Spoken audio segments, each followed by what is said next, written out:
Yeah. Well, now you want to hear what happened with me and Lucinda? Oh, I sure do. I know what I would do if I'd been Lucinda. Remember when I came and hid in your room that time? Yeah, and I wouldn't have been all that nice to you if you hadn't been underage. Well, get a load of me here, Laurie Sue. Tell me about it.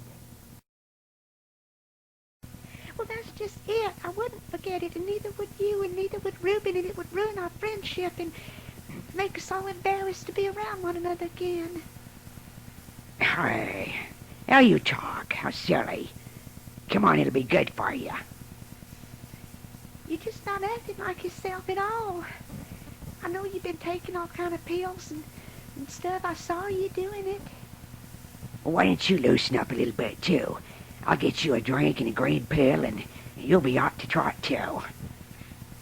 No, I'm afraid of them things. I only come to the party to try to be around you and Reuben. Well, he ain't coming tonight, I told you. Probably not going to go to any more of them. He's starting to wimp out. I never do that. Oh, you're making me want to cry. I don't want to do nothing to... Come on, Lucinda, drop the act. Let go of me, Captain Squint. I'm not gonna go. Really, I'm serious. Ah, well, truck you then. I didn't need you. I'm going back there and get me a real live woman. You don't have to cry about it.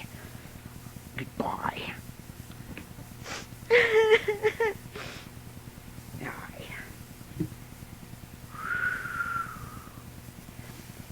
Oh, so Captain Squint, you mean she wouldn't...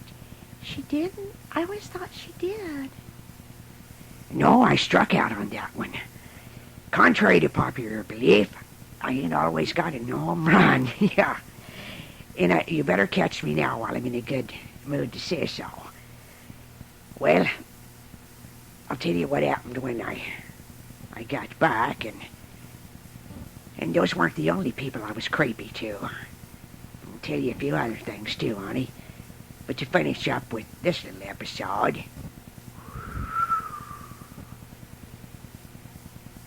Well, what happened? Yeah. Hey, well, a lot happened. We sort of, yeah. Well, I sort of put stars in her eyes, you might say that. You're lying. I didn't have to lie. It's true. It was easy. A snap, just like that. It's not true, is it? It's not. No, it ain't true. Relax. She's too bashful and nervous like you. You guys are just right for each other. You ought to get married and buy a farmhouse, and that's where you belong, both of you. Didn't I tell you? What did I tell you? She's just, you know, a good old-fashioned girl. I love it. Yeah, well, you'd have to rub it in. The old evening weren't no waste, nohow. I went back and had some more various colored pills and other things, and believe me, I didn't lack for company. Well, you didn't get Lucinda. Like I said, ain't no use to rub it in. She wanted to, real bad. It was the shadow of you that got into why. She really likes me a lot, doesn't she? She must be in love with me. I didn't know about that. She just kind of got used to you, that's all. You can't stand it, can you, that somebody could actually be in love with me? You think you own me, and I can't do anything except have your leftover girls and someone that you don't want anymore. Then I can have them, but I can't have anybody fresh and new of my own. You can't take that, can you? Me God, you're being a real creepazoid here. What's wrong with you? I never acted that way. You've always acted that way. In fact, that's the way it's always turned out. I know. Every time we've gone out someplace, you're kind of the the beacon, that brings them all over. But believe me, I can carry my own weight. I can get a few strikes in, too, even without your help.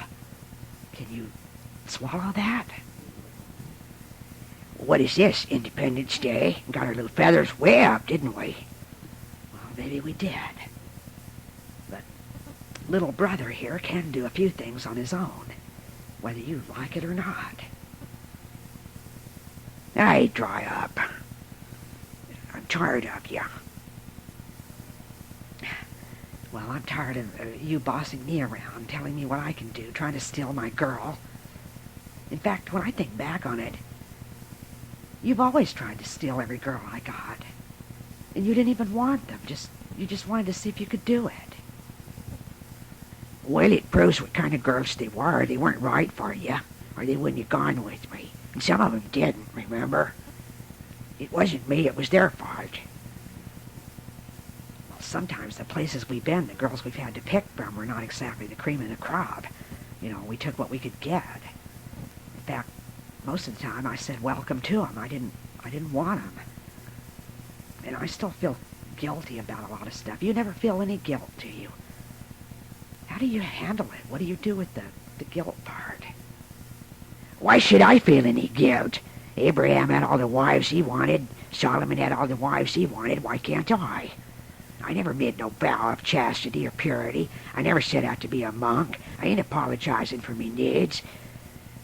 I like to do what I like to do, that's all. Nobody said you had to. Nobody told you to copy me. You're always trying to be like me. Trying to be Mr. Pure Pants, but trying to be like me, too. Make up your mind. Which way do you want to go? You have to have both, Oh. Boy, something? We got to pull ourselves together. Margie will be moving in pretty soon. You don't want her to see us like this, do you? I didn't want her to see you sitting there in your bathrobe day after day, refusing to do anything but feel sorry for yourself. I'm not feeling sorry for myself. I'm trying to recover from all this sudden fame stuff. I mean, sure, I like it, but it's kind of unnerving. I'm not used to being being stared at, and I don't know. I feel like I haven't really done anything to deserve all this fanfare. Well, we've done good. We deserve it. Both of us do. Well, I don't know. Maybe you deserve it more than I do. I mean, you take to it like a duck to water, but, I feel really funny up there in front of the camera, in front of all those people. Maybe I am too much of an introvert, but maybe I can't help it, I do want to change. I do. I want to be like you, but I want to be me, having everything you have. Does that make any sense? But I want it in my own way, not your way or the way you tell me to. I never told you to have it a certain way. Wasn't I always generous? I always said, up to it, Hopper, have it, go get it. Where did I ever stand in the why? I always helped you. I know. You helped me too much. I do feel like maybe I couldn't have done it without you, and, I don't like that feeling very well. It sort of causes resentment. You have no reason to resent me. I've always been a wonderful friend to you. I know, but I've been a good friend to you, too. I mean, who's the one that got you out of jail all those times? Who's the one that lied for you and covered up for you and picked up your mess and saved your neck and, I mean, you need me, too. Well, I know. But I thanked you for that. I give credit where it was due. Well, sometimes not very much. Not as much as I would have liked.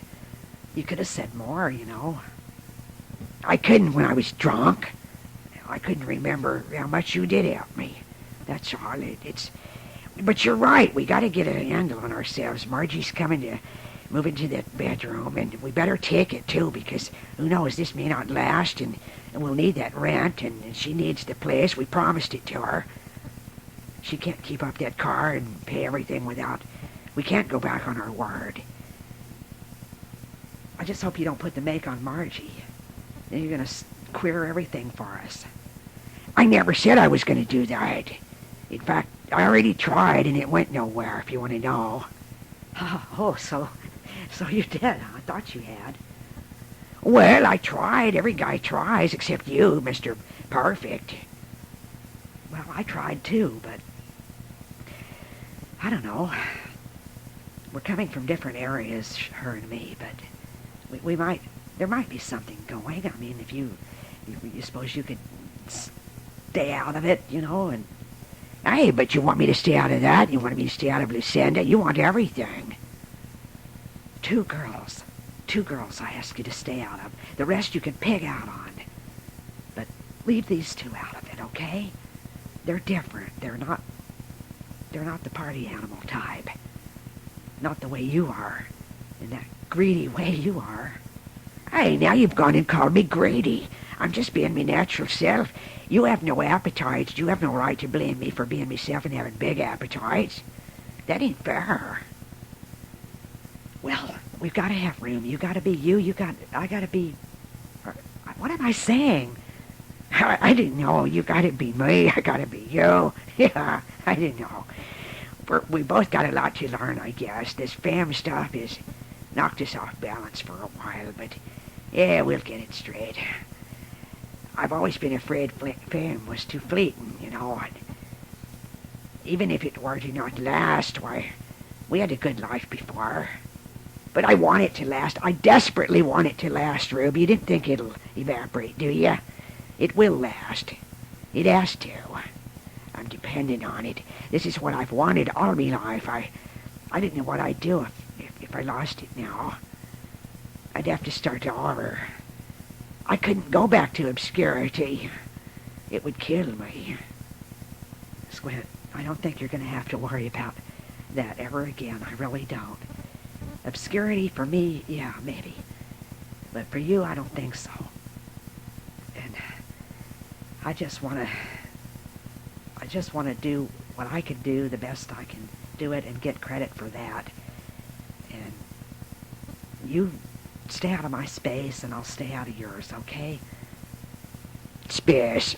Hey, I feel pretty spaced out right now. In fact, I didn't like to be crowded, and I'm being crowded a lot by these other girls that think they own me. I'm having trouble with Valerie and Kelly Jean, if you want to know the truth, all right. Yeah? Well, tell me what's happening there. If I can concentrate. Oh, let me get another cup of coffee here. You really want to hear about this? Yeah, I do. I want to hear what somebody else is going through for a while. Especially you. We don't want anything to mess up our friendship. We don't want anything to mess up you and me and Margie's friendship. No, of course not. Well, I got me hands full, I'll tell you. Sit down with your coffee cup, let me tell you. I was talking to Valerie the other day. It went something like this. Well, Squint, I've never seen anything so ungrateful in my life. I got you started over there, and now you don't have time to do anything that I want to do. It's party here and party there, and I think it's just terrible the way you and Reuben have just forgotten the people that love you. Well, you didn't know that you really love me. Me God, I just hatched out of the egg. Give me time to grow. Well, I was the one that hatched you out of that egg, if you want to know, and you haven't asked me to one single party. It's this Vicky Tanner and all that crappy bunch of people that don't even know you. They're not going to stand by you and help you when things are down. They're just riding on you now while you're big.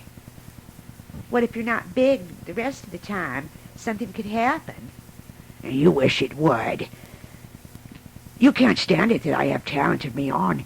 You gotta be the one that directs me and controls me. Ha! You didn't know all the stuff I've been doing that led up to this. This is me party, Valerie. Don't spoil it. Don't allow me to enjoy what I've waited so long for. Give me a break here. Let me get drunk if I want to. I want to celebrate. I'm very, very happy with taking off like a rocket. I'm way out there in space, and baby, I want to enjoy it. Didn't crash me down just yet. Oh, so it's crashing you down when I talk about important things like what we had between us, or I thought we did. Squint, I just think that's so heartless and cruel, the way you've treated me and Kelly Jean, even though I don't want you to love her. I mean, I thought you loved me, and then you went and then you played us both like yo-yos on a string, and now it's everybody. Well, I didn't know. I just came to this town. How did I know I was going to be the big fish here? But the big fish is going to enjoy the swim while it lasts, because how do I know if it's going to last very long? And while it is, I want to savor every moment of it. Well, all right, you go right ahead. Maybe I just won't be waiting here like a lapdog when you get through savoring everything and everybody that you want to, goddammit. Excuse me, I'm busy now. Hey, blimey. Well, so Valerie gave you a snootful, huh? Yeah, she did. I love her, but she can't control me like a monkey on a string or an organ grinder's monkey or something. God, people never give me time to grow up. Yeah, the kid in the candy store thing. Yeah, I know. I like it too. I think I just overdosed on candy, though, is my problem. It's the pot calling the kettle black here. I'm sorry. I shouldn't have said what I did to you. Well, I had it coming. But you ain't the only one that's been on me case, or Valerie neither. Here's what happened with Kelly Jane. Listen to this.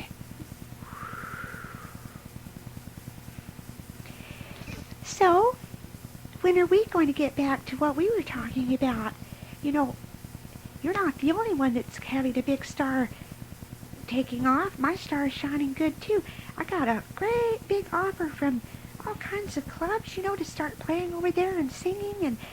And this one guy really liked my latest song I wrote. He said that it probably was going to be a nationwide hit. And if I kept going the way I was going, I would eclipse everyone here in town, even you. Who said that? You don't know him. His name's Ralph. Ralph the Mouth. The Mouth. Yeah. I never liked that name, Ralph. It's a wimp's name. He's not wimpy. And anyway, I was going good before you came here. You can't take credit for helping my career, because I already had it going before you came. So if you want to go snooting around and leave me hanging out on a limb, well, I just say, I don't give a dingle. You didn't give a dingle? Huh. I'll bet you don't. How come your eyes are just so full of jealousy they're about to pop right out of your head, that's why. Well, you took me out and made all those promises to me and turned right around and became like a spoiled brat, trying to take over the whole station, trying to boss Al Strange around, too. I heard you that day. You came in all high on pills and half drunk, sloshing around the station thinking you were the boss. And you told him how lucky he was that you and Reuben came sailing in like you did. And do you remember what he said? No, I didn't. If I was that crocked and everything, how do you expect me to remember? Didn't ask impossible things. Well, I'll tell you what he said. He looked you straight in the eye, and he said, "I think you're forgetting who's the boss around here." That's what he said. Yeah. Well, I guess that ought to put me in me place, huh? And what did I say then, since you know more about this than I do? Well, you looked really mad, and you just gave a big smirk and swaggered and strutted around and snorted and didn't even answer like a normal person would have, and went out of the room with your nose way up in the air. And he looked at you and shook his head and said, "Actors, just like kids. Showbiz kids." That's what he said. Yeah, he loved it. You know something? I'm the kind of guy that me image needs me to be this way. The worse I act, the better they like me. It's great. It just fits me perfect. And your trouble is that you didn't have a way to get away with things like this. You know, you're just a woman, and when you act snotty and bitchy, that's the way you come off. But I can do it and get by with it and actually gain by it. What a nerve! Gain by it? Gain? Well, you salt-headed sea salt man? You don't gain anything by it. You're turning everyone against you. You've even turned Reuben against you. Hey, you know all about me and Reuben, huh? You were there. 13 years you were there. You knew all the stuff that went between him and me. He's the only real, true, honest-to-God, long-lasting friend I've ever had in this life. And you're not going to come between that, so you try to cause a rift there. Well, I have friends, too, and you're not the only one that... In fact, Reuben has talked to me and told me things about you. That's a big fat lie. Didn't start being bitchy with me. It won't work. What did he say? I'm not telling. Yes, you will. You will tell. You wouldn't like it. It would hurt your big fat ego, and I don't want to be the one to stick the pin in your big fat expanding ego. Just go ahead and get your head so big that you float clear up in the sky and clear out of Stag Bluff. And then maybe you can look down and see who's the real star here, me. Oh, me God, I'm about to split me sides laughing here. Yeah. You only know about 3 chords on the guitar, Kitty Jane. I didn't think that's exactly going to set the world back on its ear. Have you heard Margie Wilson play? She's in a different field than I am. It's totally 2 different things. See, I have a persona. I mean, she's more of a musician, but I have a persona, and the music doesn't have to be that, important when, it's me and it's the voice. Oh, I see. Uh-huh. Well, I think I see somebody floating way up there in the sky with an expanded ego drifting right over Stag Bluff, and I am going to stick the pen in you. Yeah. Ow! You don't have to grab me so hard, pushing me around, trying to be so big. Well, you are big, but you don't have to try to push people around with it. That's being like a bully. Aye. That's what the little wimps always say. Bully, bully. Well, I'm not a wimp. And I'm a woman, and I can be a wimp if I want to. I bet you wish you could do that. I wish I could be a wimp. What kind of a thing is that to say to me? Well, it's very relaxing sometimes to just wimp out, And you can't, because you have to carry that old world on your shoulders all the time. Doesn't it get kind of heavy there sometimes? Yeah. Well, what do you really mean by this? Well, once you stick your neck out and say that you can do so many wonderful things, then you're stuck with having to prove it. And if you can't be this great big man all the time, then everyone's going to say, uh-oh, he said he could do more than he could. Ha, ha, ha, he's wimping out. I'm leaving. I ain't taking no more of this silly talk. You didn't even know what you're saying. What kind of pill did you take? I didn't take any pills. I don't think so, anyway. Anyway, if you can take them, I can, too. I can take them more than you and even top you with them. And drink, too, like a fish. I think you're drunk as a loon right now. Well, I have to keep up with you. Anything you can do, I can do it and top it. Yeah, really. Show me right now what you can top. Little short killy, Jane. Yeah. Look, I put my hand down on your head. Where is that head? It's so far down there. Little tiny girl. Well, so what? Little acorns from tiny oaks, or little oaks, big oaks grew out of little acorns. Yeah, you got a head full of little acorns. Yeah. I'll see you some other time when you got your head turned around. It's on backwards right now. Acorn head? That's you. So you see, Laurie Sue, we've all had our seams showing quite a bit over the years. And we try so very desperately hard to keep it looking good, but it's time you knew a few things. Oh, my goodness, that's so interesting. Would it be okay if I printed some of those things?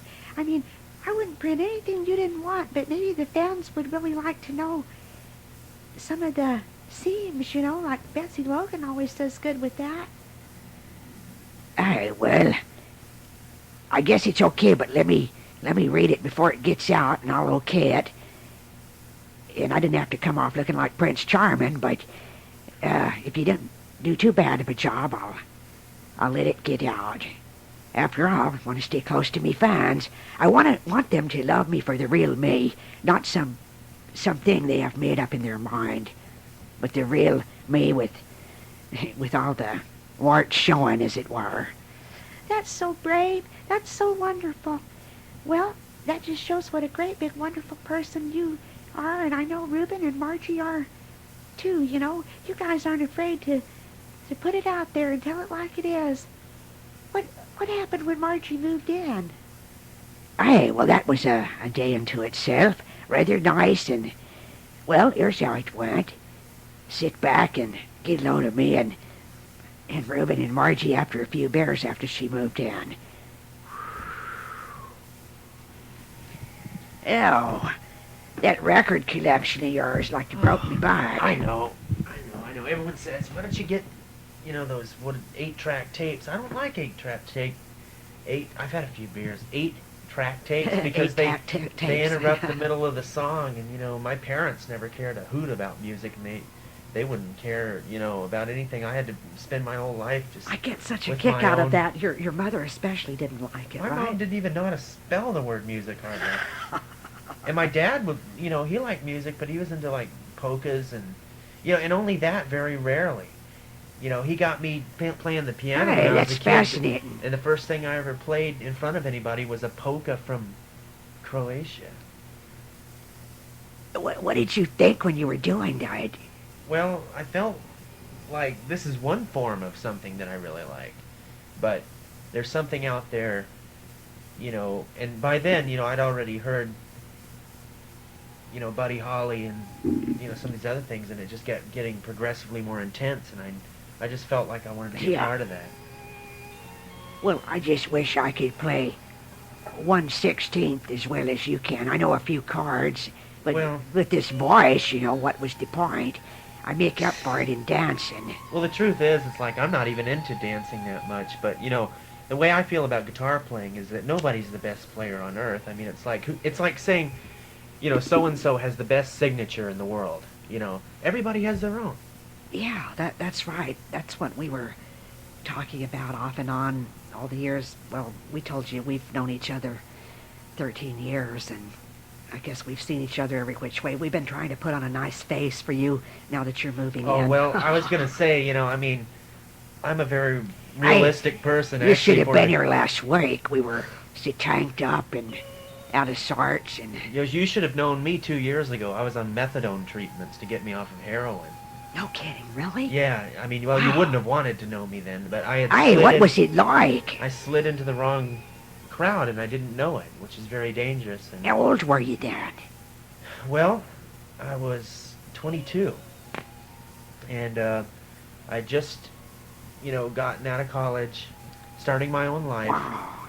And got in with the wrong crowd. At first, it was really cool. I mean, we'd stay up all night and play music and party and, do all these kind of things. Just like we've been doing. Exactly. And that's why I don't do that much of that anymore, because I it can led see. me into something truly horrible. And Tell me, Margie, what's it like to shoot up with heroin? I never tried it. Well, can you believe that? I never tried it. I'm glad you didn't. I'm glad both of you did. He wanted to one time, but I interfered. I messed it up. I said, no way. Yeah, well, you should praise him, because, believe me, it's the greatest feeling on earth. I knew it would. And you would have loved it. That rush. But the thing is, it's like, you get one step closer to death every time. Did you shoot it, how long did you shoot it? Well, for about 3 years, and then finally I actually OD'd. And if it weren't for my friend Barbara, who rushed me to the hospital and got me on the methadone treatments, I would be dead. I mean, I got really close, and now I still shake sometimes, but I think I'm really recovered now. Hey, maybe it's good you got this behind you now, because you're starting to get famous too. Well, I'm still eating macaroni and cheese, but I think my dog will have his day someday. Do you feel nervous about all this attention we're getting? I do, in a way. You know what's really funny is that Warren, my old boyfriend, is back in town and he's starting a new band. And I mean, Yeah. We were there, at the lumberjack thing. And Yeah, we weren't sure, yeah. we were just playing some old favorites and stuff, but he really wants to start this new band and wants me to be lead guitar player. Oh, that's cool. And things are really opening up. It's like limitless. What was the methadone like? Well, it was a shoddy replacement for to tell you the truth. Pretty puny. It's like after the big it's itch. like having carob after chocolate, But the thing is, heroin is like you have to take a whole bunch to get normal again. And the times you're not on it, you're sitting there and you're crying and you've got tracks up your arm. I've still got tracks. Did you on my arm. shake and everything? Like, I've seen movies about it and seen people, friends and... Well, when I was fiending, I was really your shaking. teeth chatter and your hands shake. And it would be pouring rain and I wouldn't even know it, things like that. I was a mess. You wouldn't want to have known me. And I'm just so glad I'm not like that anymore. I used to romanticize it and think it was a, kind of a really dramatic thing to have. It's a nasty, nasty death. It's like nastier than a bathroom, in a public bathroom. That's as nasty as it is. Did you ever take little red pills and yellow ones and blue ones and stuff like well, that? I've experimented. We've been experimenting. But you should have heard some of the things we said to each other. But the thing is, again, you're dealing with, I have to take 5 now to get normal, instead of just being peppy. Now I'm in a gap and I have to take 6 and 7 to get out of this gap. Well, we got into a different personality mode when we were experimenting with all those things. Everything we used to try to avoid, those kind of subjects, we'd get right on them and purposely step on each other's toes. And oh yeah, he knows my weak points, I know his. We'd go right for it. Oh yeah, well that happens. That's what friends do a lot of times, and family members, they go for the throat. But to be a true friendship, it has to go through things like that. That's right. It's like in a true conversation, it has to have. You don't want someone agreeing with you on every point either.